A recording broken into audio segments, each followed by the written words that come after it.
ये जो मुलाकात हुई दो लोग के बीच में हुई है, 45 मिनट हुई या 4.5 घंटे हुई, ये नहीं मालूम, लेकिन बहुत सारी बातें बताई जा रही हैं कि 45 मिनट की मुलाकात थी और वो 2.5 घंटे चल गई।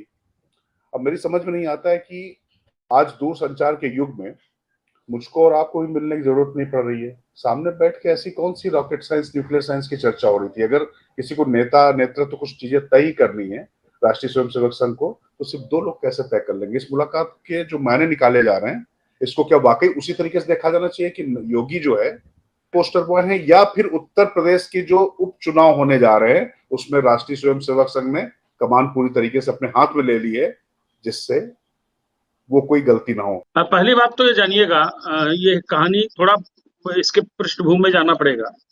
2017 में जब उत्तर प्रदेश में थंपिंग मेजोरिटी की सरकार आई, तो योगी आदित्यनाथ एकदम से मुख्यमंत्री क्यों बने, ये बड़ा सवाल है।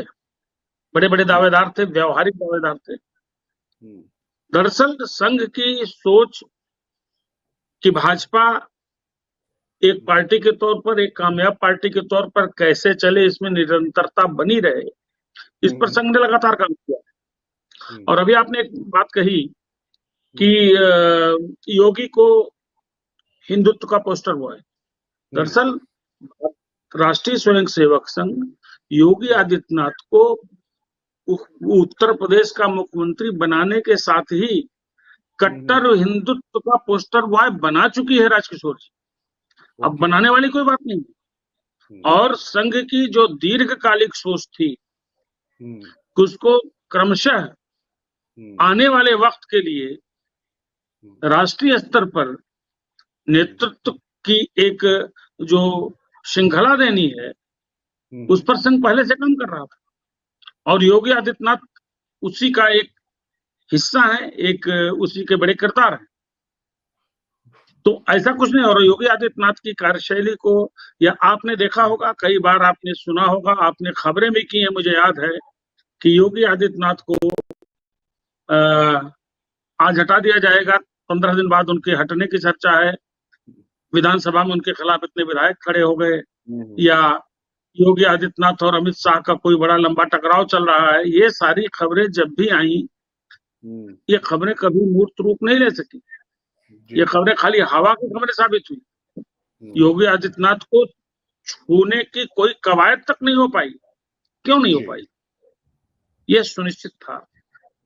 योगी आदित्यनाथ को जब उत्तर प्रदेश का मुख्यमंत्री बनाया गया, उस वक्त हिंदी हार्टलैंड में या मुख्यतः हिंदी भाषी क्षेत्रों में भारतीय जनता पार्टी बड़ी मजबूती से आगे बढ़ रही थी। 2014 में इतनी बड़ी सरकार मिली थी। उसके बाद धीरे धीरे एक एक करके तमाम राज्यों में भारतीय जनता पार्टी की सरकारें बनने लगी।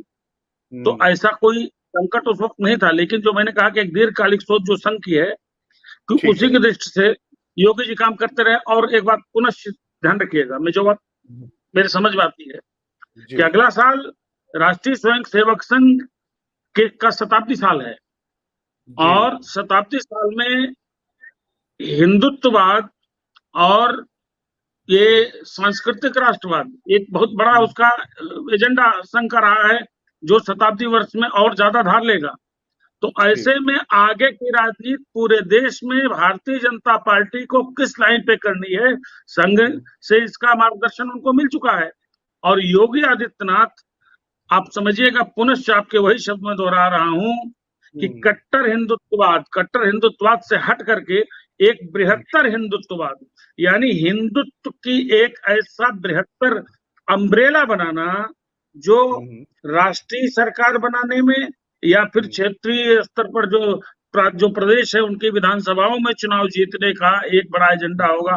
खास तौर से उस उत्तर प्रदेश में जहां 2024 के पार्लियामेंट्री इलेक्शन में भारतीय जनता पार्टी को उम्मीद के विपरीत परिणाम झेलने पड़े थे, और एक पीडीए जैसा formula opposition mainly Akhilesh Yadav लेकर के आए थे। तब चाहे उसकी काट हो, चाहे पूरे देश में चुनाव लड़ने का मसला हो, ये बृहत हिंदुत्व की एक बृहत्तर छतरी यह बनाने की परिकल्पना जो राष्ट्रीय स्वयंसेवक संघ की बहुत पहले से थी, उसको पॉलिटिकली एक शेप देने की तैयारी है, जिसके एक बहुत बड़े कैरेक्टर योगी आदित्यनाथ हैं, जिनमें राष्ट्रीय स्वयंसेवक संघ फ्यूचर का बड़ा पोटेंशियल देखता है, उस दृष्टि से आशुतोष जी, जो उसका अपना एजेंडा, जो उसकी अपनी सोच है। ठीक है।